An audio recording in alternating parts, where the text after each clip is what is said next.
Hello moi-même, bonjour à toi auditeur, bonjour à tous. Stéphanie Freitag, ta coach en joie de vivre. Je suis très heureuse de te retrouver cette semaine dans cette capsule où mon invité vient nous livrer quelques-uns de ses secrets pour s'aimer plus et profiter pleinement de la vie. Cette semaine, j'ai la joie de recevoir Hélène Laloux. Salut Hélène. Bonjour. Hélène, tu es conférencière. Tu es née en Inde et tu as été adoptée par une famille française toute petite. C'est Tu as ça. travaillé pendant des années à la protection de l'enfance dans des orphelinats. Et aujourd'hui, tu es mariée, tu as 2 enfants, tu vis dans le nord de la France. On s'est rencontrés toutes les deux pendant notre formation de conférencière professionnelle avec Michel Poulart. Et ton sujet de prédilection m'a donné envie, forcément, de t'inviter, puisque tu parles de l'amour. Merci Hélène d'être là parmi nous. Merci pour l'invitation. Hélène, pour ceux qui ne te connaissent pas encore, est-ce que tu peux nous dire qui tu es? Et ben donc moi, comme tu l'as dit, je suis maman. Je ne sais même pas si tu l'as dit, mais bref, je suis maman de 2 petites filles de 4 et 10 ans. Et j'ai travaillé donc pendant 15 ans en tant qu'éducatrice. Et j'ai accompagné énormément d'enfants, justement, qui étaient séparés de leurs parents. Et donc qui sont en maison d'enfants, on appelle ça maintenant. Et donc le but, c'était de créer un lien avec eux et d'aider à les faire grandir, de les accompagner dans les actes de la vie quotidienne parce que justement, leurs parents ne pouvaient pas le faire. Et donc voilà, j'ai passé 15 années de ma vie à faire ça. J'ai adoré ce métier parce que créer des liens et une vraie relation avec des enfants, c'est ce que j'aime. Et puis, ça a un vrai lien avec mon histoire. Parce que ces enfants, forcément, ils ont énormément de carences affectives, émotionnelles, et ils ont vécu enfin, voilà, l'abandon, entre guillemets, même si ce n'est pas un abandon, parce qu'ils ont souvent, ils ont encore leurs parents. Mais malgré tout, d'être séparés des fois à l'âge de 3 ans de leurs parents, bah, ça peut être vécu vraiment comme un abandon et ça peut en tout cas créer une blessure de l'abandon. C'est quelque chose qui me touche énormément au vu de mon histoire, comme tu as dit. Au début de l'interview, j'ai été adoptée, donc forcément, cet abandon, je connais. Donc voilà, j'ai travaillé 15 ans dans la protection de l'enfance. Et puis, les aléas de la vie ont fait que c'était plus possible pour moi de travailler dans le milieu du social. J'avais donné beaucoup et donc de ce fait-là, j'avais vraiment besoin de renouveau, de faire autre chose et de donner un autre sens à ma vie. Et après un long travail psychologique, du coaching, donc j'ai fait une école de coaching et je me suis lancée dans le métier de conférencière justement parce que c'est un métier que j'ai découvert très tard finalement, il y a 2 ans à peine. Donc voilà tout mon parcours. Et je suis sinon aussi fondatrice d'une association à côté, donc à titre bénévole. Je suis présidente de l'association Les Mères Soleil que j'ai créée en juin 2021 maintenant. Et l'objectif de cette association, c'est à la fois d'accompagner les mamans qui ont abandonné leur bébé et à la fois d'accompagner les bébés qui sont abandonnés et qui sont censés être adoptés derrière. Et donc voilà, je pourrais peut-être en parler au cours de l'interview, mais voilà, entre guillemets, ce qui me définit, ce qui définit mes actualités du moment. Merci. Quelles ont été les 3 grandes réalisations de ta vie dont tu sens de la fierté ou de la gratitude aujourd'hui? Bah, tout d'abord, déjà, c'est d'être maman. Parce que j'ai grandi avec l'idée, parce que les gens m'ont mis dans la tête l'idée que ça va être dur d'être maman si je ne suis pas au clair avec mon histoire, si je n'ai pas retrouvé mes origines, si je ne suis pas retournée dans mon pays. J'ai énormément entendu ça à partir de l'adolescence. On m'a dit, Hélène, si tu deviens maman avant d'être retournée dans ton pays ou avant d'avoir fait tout un travail psychologique, sur cet abandon, tu seras entre guillemets pas une bonne maman, clairement. J'ai entendu ça pendant des années, comme quoi, voilà, être une bonne maman, c'est d'abord travailler sur moi-même. Et donc, moi, je l'ai cru. Et donc, forcément, c'est une grande fierté d'être maintenant parce que je suis devenue maman alors que j'étais toujours pas retournée dans mon pays, alors que mes origines, je les connais pas plus que ça. Et donc, forcément, ça m'a fait peur. Et en fait, je me rends compte maintenant que mon aîné a 10 ans, que non, je suis une très bonne maman. Et que c'est justement le fait d'être maman qui m'a vraiment aidée à grandir encore plus et à me reconnecter en fait à mes origines. Parce que finalement, c'est mon aîné, ma fille aînée, en me posant énormément de questions dès qu'elle a eu 2-3 ans, qui m'a permis de me reconnecter complètement à mon histoire, à qui je suis, et de grandir vraiment, quoi. Finalement, ça a été l'inverse, l'effet inverse de tout ce qu'on m'avait dit pendant des années. Donc, forcément, d'être maman, C'est ta fille c'est qui est une devenue très ton grande… coach, quoi. Bah, en fait, oui, en me posant énormément de questions parce que finalement, en soi, je suis devenue maman donc à 28 ans. Et quand elle a commencé à parler, à me poser des questions, c'est là où je me suis rendu compte que cette histoire d'abandon et d'adoption, eh ben, ce n'était pas que mon histoire à moi, parce qu'en fait, jusqu'à maintenant, pendant 28 ans, 30 ans, dans ma tête, c'était juste une histoire personnelle, c'était ma vie, ça ne concernait personne d'autre, donc je n'en parlais pas plus que ça. J'avais vraiment tout intériorisé. Et en fait, quand elle m'a posé des questions, je me suis dit, mais en fait, c'est son histoire aussi. C'est une vraie histoire de transmission intergénérationnelle. Et en fait, j'ai pris conscience à ce moment-là que c'était son histoire, que c'était sa vie aussi. Et donc, je ne pouvais plus considérer que c'était la mienne, juste la mienne. Et donc, forcément, elle m'a fait grandir, elle m'a fait mûrir parce que elle m'a renvoyé à des choses, elle m'a renvoyé à mon histoire parce que c'est son histoire. Et donc, grâce à ça, j'ai pu, je pense, devenir justement une meilleure maman. Parce que c'est elle qui m'a fait, enfin, comme on le dit, hein, en fait, on ne naît pas maman, on le devient. Et c'est vraiment ça, mais vraiment. Elle m'a permis de me reconnecter à ça. Et donc, c'est une vraie fierté pour moi d'être devenue maman parce que j'aurais jamais imaginé découvrir autant de choses derrière. Donc, ça, c'est la première chose. La deuxième, ça a été un tournant de ma vie où justement, j'ai décidé donc de démissionner de 15 ans de travail d'éducateur. Ça a été un vrai, comment on peut dire ça, un vrai déclic parce que je pense qu'à partir du jour où j'ai décidé de démissionner, ça a été la porte ouverte à j'ai le droit enfin de réaliser mes rêves. Jusqu'alors, je me donnais pas le droit, j'avais une vie tout à fait réglée, j'avais décidé d'être éducateur et voilà, j'allais terminer ma vie éducatrice. Et puis voilà, en fait, je voyais pas du tout d'autre schéma. Et le fait de prendre cette décision un jour d'arrêter totalement, ça m'a vraiment enlevé toutes les barrières que je m'étais mise moi-même sur tu dois avoir une vie complètement réglée, tu as pris cette voie-là, donc voilà, tu n'en déroges pas. Tu ne déroges pas cette voie-là. Et donc, ça a été, je pense que c'est une très grande fierté pour moi d'avoir osé prendre cette décision-là. Parce qu'il m'a fallu, sans me vanter, il m'a fallu beaucoup de courage parce que j'étais déjà maman, j'avais un CDI, j'étais très bien payée, je faisais très bien ce que je faisais, enfin, il n'y a pas de problème, quoi. J'étais dans une zone de confort. Et me dire, tu sors de là, tu as une maison à payer, tu as des enfants, enfin voilà, c'était pas évident. Après, bien évidemment, j'ai été soutenue par mon mari, donc ça, c'est une grande chance.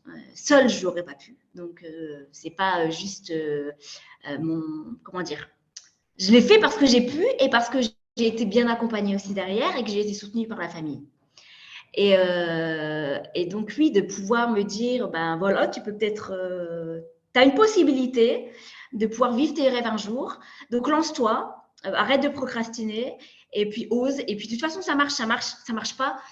J'aurais jamais ce regret de ne pas avoir essayé. Et ça, c'est une grande fierté pour moi d'avoir sauté dans le vide parce que je ne savais pas du tout ce que ça allait donner. Je n'avais aucune idée de ce que c'était que de lancer sa boîte. Je n'avais aucune idée de ce que c'était de tenter de se créer ma propre vie avec ce que j'aime. C'est surtout ça, en fait. Et d'être moi-même, quoi. De me dire, allez, t'as plus de patron, tu fais ce que tu veux, comme tu le veux, et tu t'écoutes toi-même. Et ça, je ne l'avais jamais appris. Il y a quelque chose qui s'est travaillé en toi par rapport au mérite?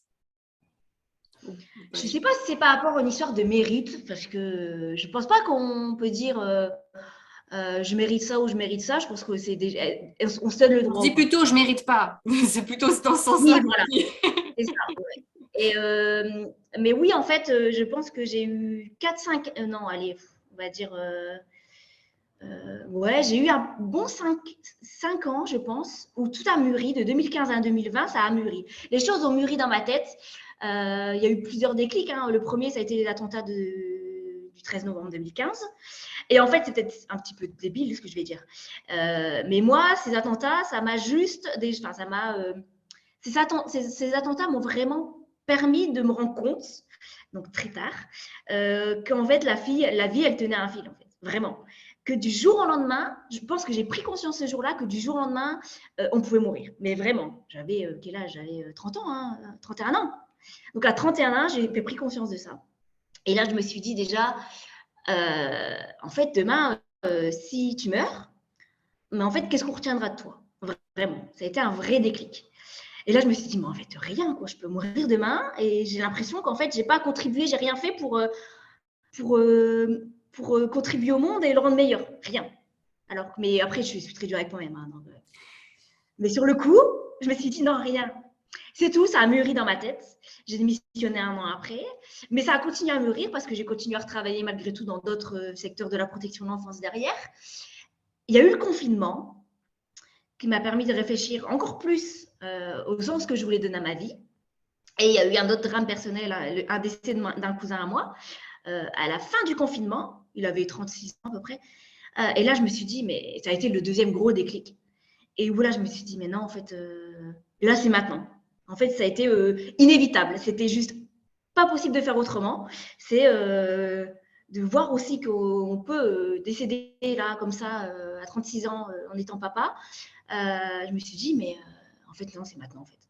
Donc, ça a été un long parcours. Ça ne s'est pas fait du jour au lendemain. C'est pas d'un coup, ça m'est venu et ça a été un déclic. Et voilà, j'ai tout arrêté. Et non, ça a pris à peu près 5 ans, vraiment, pour que j'ai ces déclics-là. Ça a mûri. Et puis, je pense que voilà, ces 5 années m'ont permis de me dire, bah, enfin, là, tu es prête. Je ne l'étais pas en 2015 prête, entièrement. Entre deux, j'ai refait des études de psycho. J'ai fait 5 années de psycho. Enfin, voilà, j'ai fait plein de choses.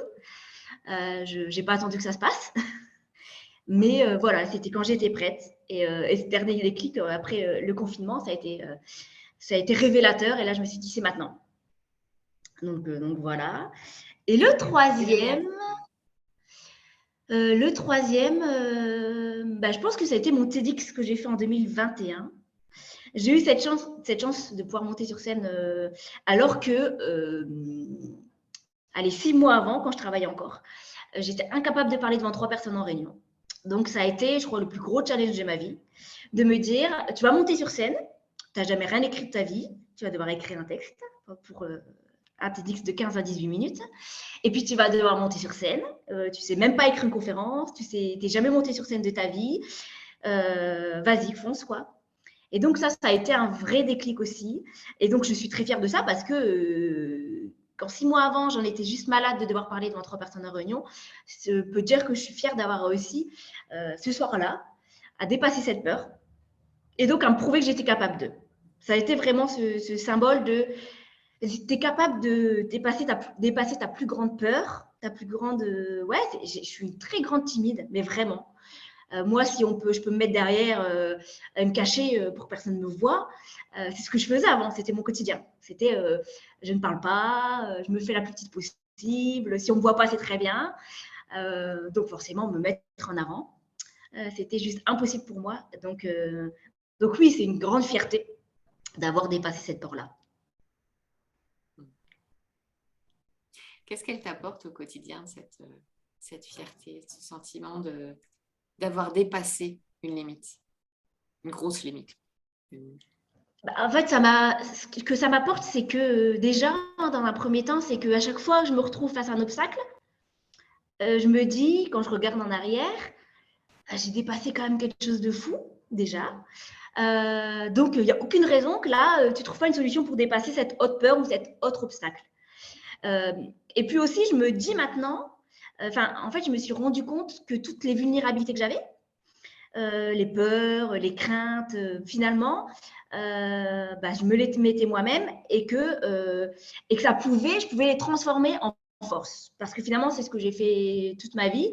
C'est que cette histoire d'abandon, cette histoire où je ne méritais pas forcément d'exister, où je n'ai pas été aimée forcément au début, en fait, je me suis rendu compte que j'avais construit ma vie autour de ça. C'est-à-dire que j'avais construit ma vie à créer un vrai cocon d'amour autour de moi et à faire tout l'inverse, en fait. En fait, finalement, ma plus grande faiblesse, de pas du tout avoir été aimée pendant des mois et de pas avoir été accueillie comme il aurait fallu, comme un bébé doit être accueilli. En fait, moi, j'en ai fait toute l'histoire de ma vie, à me construire une famille, à me créer ma famille à moi, en fait, avec ma famille, mes amis, mon mari, mes enfants. Je me suis vraiment créé ça et j'ai réussi à me construire un cocon ultra solide. Et donc, quand j'ai justement des doutes, des peurs et que j'ai des obstacles, je me dis, mais en fait, tu as déjà réussi énormément. Donc, il n'y a pas de raison de la suite, tu n'y arrives pas. Ça mettra le temps qu'il faudra, mais il n'y a aucune raison. Et donc, forcément, que ça me donne une confiance incroyable que je n'avais pas avant et une force où je me dis, allez, vas-y, tu as réussi déjà beaucoup de choses. Il n'y a pas de raison que tu n'arrives pas à faire, je sais pas, à monter sur scène demain, à parler devant je ne sais pas combien de personnes, ou à lancer une chaîne TikTok, ou j'en sais rien, tu vois, à faire des choses qui ne sont pas faciles quand tu es une grande timide. Parce que je suis une grande timide, ça ne se voit pas, mais je le suis en vrai. Et donc, voilà, je me dis que tout est possible, en fait, vraiment. Et ça m'a vraiment permis d'oser rêver. Et alors ça, je pense qu'il n'y a rien de plus beau parce que moi, j'étais une très grande rêveuse petite. Et je me suis après interdite de rêver. Parce que c'est tout, hein, les dictats de l'éducation, de la société, tout ça fait que je me suis moins interdit de rêver. Et ça m'a vraiment permis de me dire, allez, tu rêves, tu veux faire ça sur scène, s'en fout, tu le fais. Tu veux, je ne sais pas, monter de cette façon-là sur scène, tu le fais. Tu as envie de proposer ça comme vidéo, tu le fais, tant pis. Ça plaît, tant mieux. Ça plaît pas, c'est pas grave, mais le but, c'est d'essayer, de tenter plein de choses et surtout de ne pas me dire, comment dire, de ne pas m'auto-censurer, ce que j'ai fait pendant des années. De brider, ouais. Donc, ça m'a ouvert plein de portes. Dans notre société, beaucoup d'entre nous ont du mal à s'aimer pour l'être parfaitement imparfait qu'ils sont. T'en es où, toi, sur ce chemin d'amour inconditionnel? Alors, sur ces 2 dernières années, j'ai énormément progressé, j'ai énormément travaillé sur moi-même, vraiment, hein, à travers des coachings, à travers des suivis psy, enfin vraiment là-dessus, j'ai bien progressé. Il y a encore une petite marge quand même de progression. Et j'espère que je progresserai toute ma vie, jusqu'à la fin de ma vie d'ailleurs. Mais maintenant, j'ai beaucoup moins besoin de l'aval de l'autre pour me dire, pour valider ce que je fais, pour valider qui je suis et pour m'aimer moi-même. Même si ce n'est pas encore la panacée, qu'il y a encore plein de zones d'ombre, évidemment, et que n'est pas le monde dans le monde des bisounours, bien sûr. Voilà, j'arrive en tout cas à trouver des techniques pour m'auto-rassurer. Quand vraiment, là, je peux me dire des fois, mais t'es une merde, Hélène, qu'est-ce que t'as fait c'est n'importe quoi, tu n'y arriveras jamais. De toute façon, quitter pour que les gens aient envie de t'écouter. Enfin voilà, il y a encore tous ces forcément, hein, quand tu commences dans un monde différent et que tu découvres un monde différent, tu te poses plein de questions, le syndrome de l'imposteur, il revient. Mais j'ai beaucoup moins besoin de ça parce qu'en fait, moi, je pense que la grande différence, c'est que maintenant, je suis convaincue que le message que je veux apporter, il est utile. J'en suis convaincue, je suis convaincue que le monde a besoin de ça. Je suis convaincue qu'on a tous besoin de se reconnecter vraiment à l'amour et de se reconnecter à qui on est soi-même.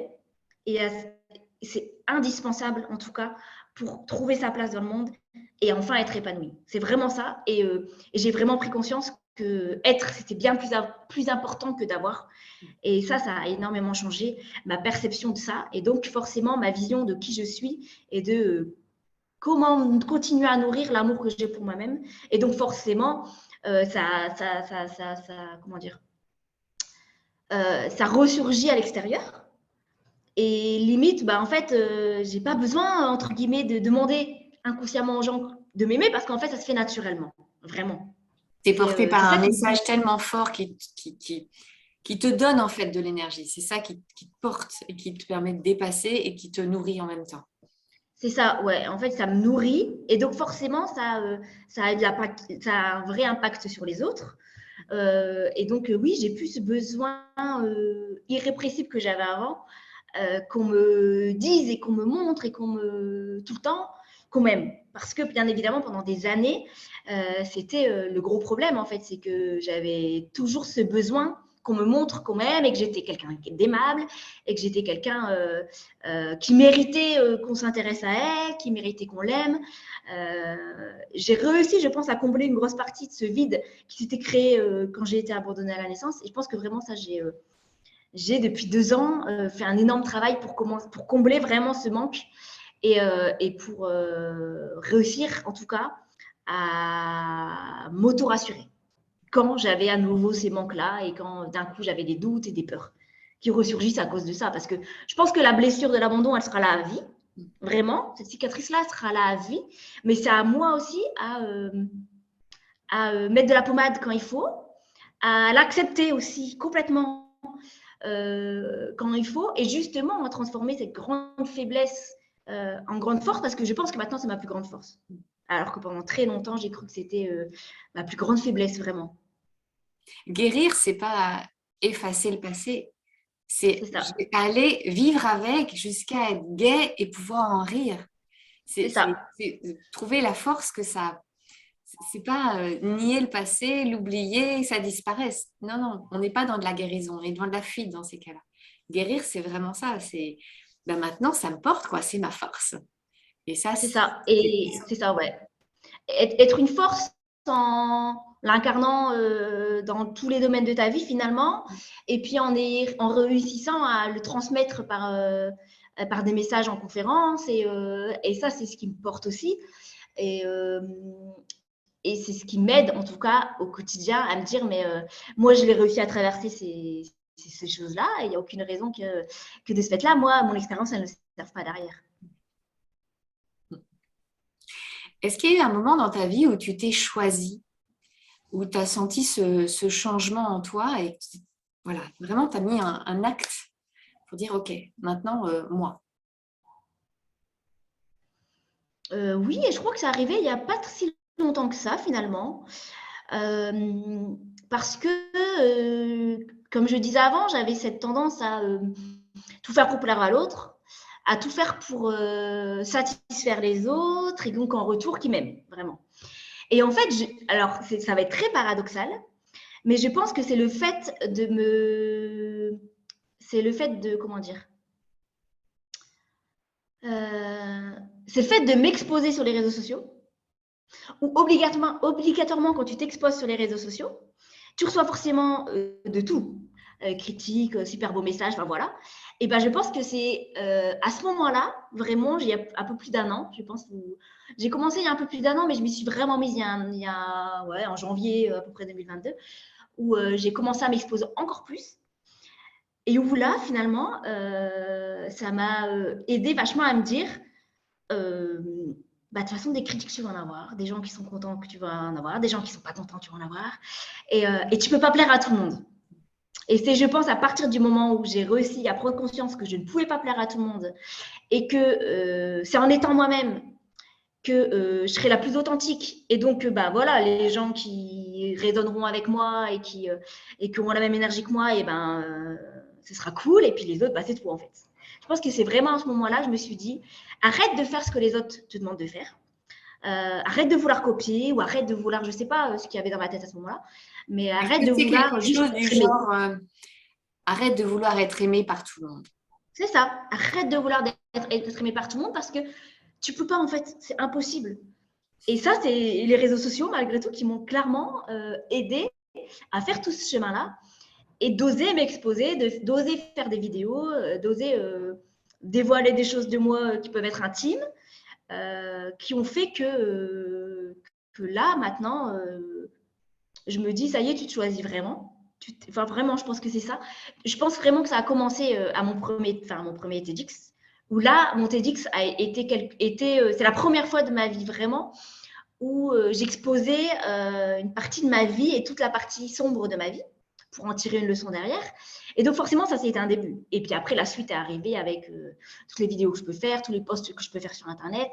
Et où là, je me suis dit, où j'ai commencé vraiment à oser me dire, allez, merde, c'est tout, tu choisis, c'est toi, et puis advienne que pourra, quoi, derrière. Au quotidien, c'est pas toujours évident de prendre soin de soi. On est tous différents avec des moyens différents de répondre à nos besoins, mais chaque expérience peut inspirer les autres. As-tu des routines, des bonnes habitudes qui marchent pour toi en ce moment? Des routines, je n'appellerais peut-être pas ça routine, mais des choses que je fais tous les jours et qui sont ultra importantes en fait pour moi pour continuer. Il y a pas mal de choses, hein. Il y a déjà la musique, pour moi ça c'est quelque chose, enfin écouter de la musique, ça c'est quelque chose, c'est peut-être bateau, mais moi clairement je peux pas vivre sans du tout. Alors je chante comme un pied donc on s'en fout, mais il faut que je chante tous les jours. C'est voilà, c'est ultra important pour moi. D'ailleurs, tu as chanté Je dans ton peux pas TEDx. passer. Oui, ouais d'ailleurs. Je suis rentrée sur scène en chantant. J'avais répété pendant 20 milliards de fois les mêmes, le même refrain, le même truc, pour être sûr que c'est pas trop chanté faux ce jour-là.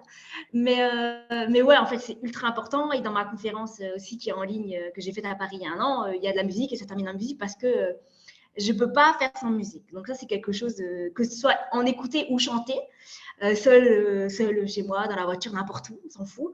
Mais ça reste quelque chose pour moi qui est primordial. Je fais du piano pendant 10 ans, donc ça me nourrit vraiment. Je sais que quand je vais mal, il faut que je chante. Et en fait, ça va aller tout de suite mieux. Mais direct. C'est mon remède à moi, c'est ça. Après, j'adore lire. C'est quelque chose qui me... Depuis que je suis petite, en fait, depuis que je sais lire, clairement. Et surtout à l'adolescence, je me suis énormément réfugiée dans la lecture. Franchement, ça a été le seul refuge, c'était la lecture. C'était de me plonger dans des romans, dans les histoires des autres. C'est ce qui m'aidait à m'évader vraiment. Donc, je passais des heures à lire. Même quand, je me rappelle, avec mes parents, des fois, on allait marcher, machin, et ben, où j'allais quelque part, j'étais dans la rue avec mon livre en train de lire, parce qu'il fallait que je continue. C'était pas possible autrement. Donc, même si là, je fais un peu moins le temps de le faire, mais dès que je peux, je fais. Et puis, tout ce qui est... Enfin, voilà, j'adore marcher aussi. Marcher, là, je me suis remis à la course, mais sinon, j'adore marcher. Ça me vide la tête et à la fois, ça nourrit mon inspiration. Vraiment. C'est quelque chose qui me nourrit aussi beaucoup. Donc, ouais, c'est ces 3 routines-là qui m'aident beaucoup au quotidien. Et puis, ben, alors ça paraît logique, mais c'est vrai que je n'en ai pas parlé en premier, mais ce serait peut-être même la première chose, c'est de voir mes filles sourire et rire. Alors ça, c'est... Il peut tout m'arriver. Je peux avoir une journée de merde, une journée horrible. En fait, c'est un truc de fou parce que dès qu'elles rentrent de l'école et que je vais les chercher à l'école, elles ont ce truc. Je pense que c'est cette innocence encore qui fait qu'elles s'émerveillent de tout. Et ça me remet les pieds sur terre vraiment. Ça me permet de me dire, mais en fait, tes petits problèmes là, sur ton boulot, en fait, c'est rien. Parce que ce temps-là, il faut que tu prennes à fond. Et en fait, ça ne se rattrapera jamais. Vraiment. Et ça, c'est vraiment important. Et maintenant que je suis indépendante, c'est chouette, c'est que je peux vraiment organiser mon temps pour être avec elles vraiment, pour faire tout mon travail quand elles sont à l'école. Et le soir, être pleinement avec elles. Et ça, c'est top parce que finalement, bah, il n'y a rien de tel comme remède pour me remettre les pieds sur terre et pour juste voir la magie dans leurs yeux parce que ouais, mais enfin, à 4 ans, enfin la petite dernière, elle a 4 ans, elle s'est émerveillée de tout. Elle va me voir des fois peut-être différente, un peu plus triste parce que j'ai une journée qui a été plus dure. Juste son sourire ou juste me dire maman, t'es belle, à 4 ans, elle me le dit encore. Hein. Encore cette chance-là. Ou maman, juste maman, je t'aime. C'est vrai qu'il me dit maman, tu es grosse. Hein. Ouais. Non, mais même quand elle me dit, c'est pas même, la grande, elle peut me dire ça des fois, des trucs, c'est horrible dans ce vêtement, mais en fait, voilà, je trouve que c'est cette beauté de l'enfant, d'être naturel. Ouais, cette innocence, d'être. Ils sont authentiques, ils sont vrais, quoi. Il n'y a pas de faux semblants, c'est comme ça. Et puis c'est ça. Et en fait, je me rends compte aussi qu'avec elle, je peux essayer des fois de cacher les choses. En fait, j'arrive jamais parce qu'elle le voit. Je te jure, des fois, c'est arrivé. Hein. C'est arrivé que je me dise, allez, vas-y, aujourd'hui, allez, tu fais ça, t'essayes. Et en fait, ça va être la soirée où il y en a une qui va pleurer toute la soirée, ou il y en a une qui va faire ci toute la soirée. Mais parce qu'en fait, je me suis rendu compte qu'elle l'avait senti et qu'elle l'exprimait de cette façon-là. Et en fait, tu peux pas, quoi. C'est tout. En fait, et c'est ça qui est cool. C'est qu'en fait, elles te font travailler sur plein de choses. Enfin, moi, elles me font travailler sur plein de choses. Et donc, ouais, ça c'est le remède miracle, quoi. Pour moi, en tout cas. Comment tu cultives ton estime de toi malgré les critiques ou les échecs? Comment je le cultive Ça va être bête, mais moi je me dis, quoi qu'il arrive, Hélène, il ne pourra jamais rien t'arriver de pire que ce qui t'est arrivé à la naissance. Vraiment. Est-ce que tu peux je pense que expliquer pour que les internautes y comprennent qu'est-ce qui t'est arrivé? Oui, en fait, quand moi je suis née, donc ma maman est décédée en me donnant la vie avec mes sœurs triplées.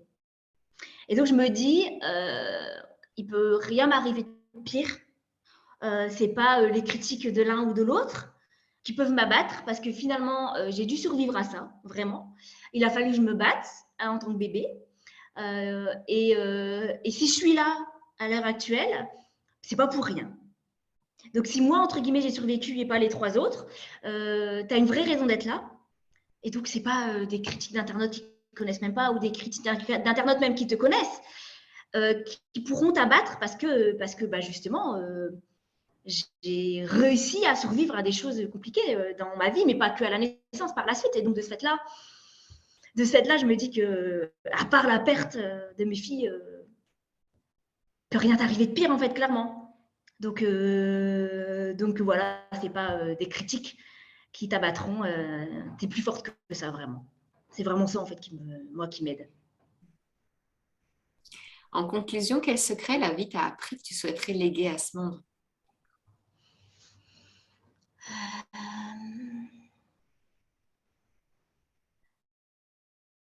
L'une des clés essentielles pour moi, c'est de savoir se pardonner tout. Vraiment, soi déjà. Parce que les gros problèmes que moi j'ai vécu, c'était m'en vouloir pour plein de choses, culpabiliser pour énormément de choses, même culpabiliser d'être encore en vie, et pas mes sœurs, par exemple. Et qu'en fait, je pense que l'un des plus gros travaux pour moi et qui m'a permis à un moment de me dire, bah, écoute, tu peux t'aimer, et tu as le droit d'exister, tu mérites de vivre, ça a été de me pardonner ça, en fait, cette histoire, de me pardonner et de me dire, mais en fait, tu n'y peux rien. Et, oui, tu as le droit de vivre et c'est pas de ta faute, en fait, tout ce qui est arrivé. Et donc, c'est vraiment un vrai travail de pardon pour soi-même qui est essentiel avant de pouvoir se dire, oui, bah, en fait, je m'aime tel que je suis, avec tout ce que je veux, tout ce que je suis vraiment. C'est d'abord, je pense, pardonner son histoire, son passé et des choses en fait, qu'on ne peut pas maîtriser, qu'on ne peut pas contrôler. Je pense que c'est vraiment une clé essentielle et c'était le début de tout le cheminement pour moi, de me dire pardonne-toi ça, parce qu'en fait, tu ne peux rien changer au passé, tu n'y peux rien, tu n'étais qu'un bébé. Et donc, oui, toi, tu as envie, les autres non, mais ce n'est pas de ta faute si ta maman est décédée, parce que bien sûr que je me suis dit ça. Je me suis dit, mais en fait, si j'étais pas là, elle serait encore en vie. Enfin, des trucs d'enfant, hein, des trucs logiques.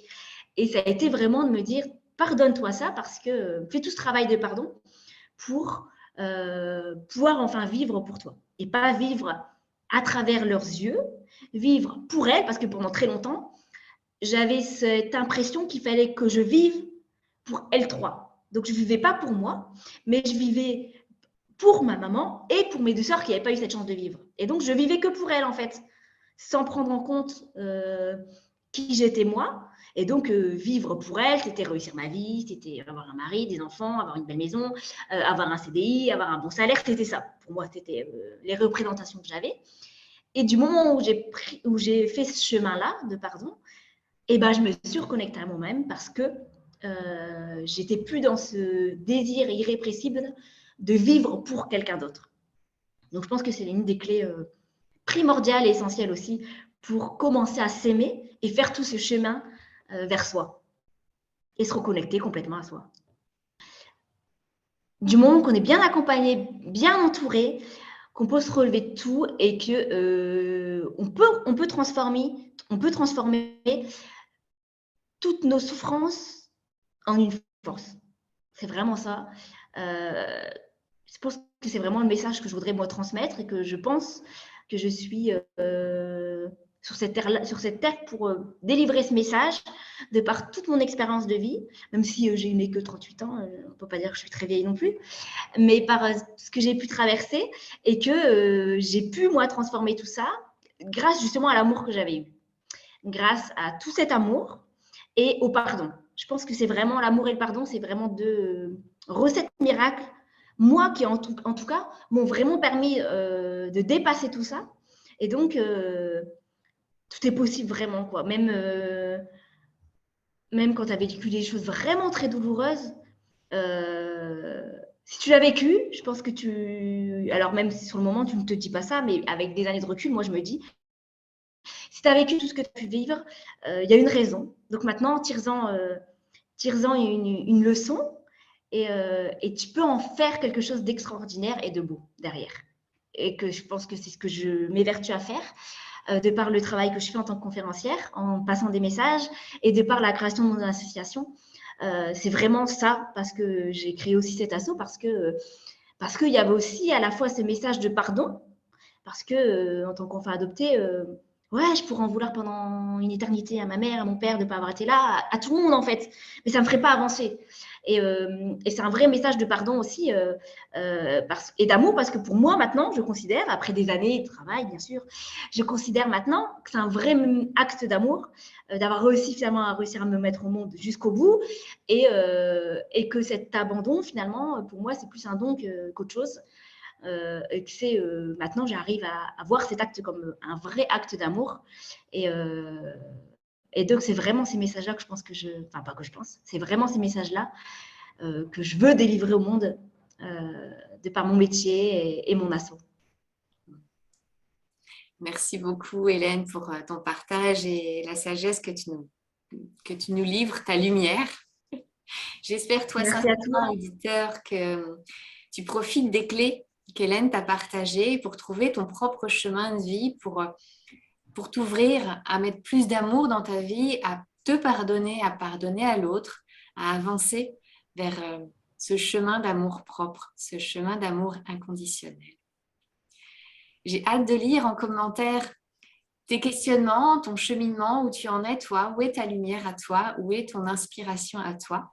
Viens nous livrer sous cette vidéo et puis on se fera un plaisir d'échanger avec toi. Hélène, je te souhaite une très très belle continuation dans tes projets, de continuer à offrir ta belle lumière au monde. Où est-ce qu'on peut te retrouver? Quelles sont tes actualités? Alors on peut me retrouver sur les réseaux sociaux, particulièrement LinkedIn et TikTok.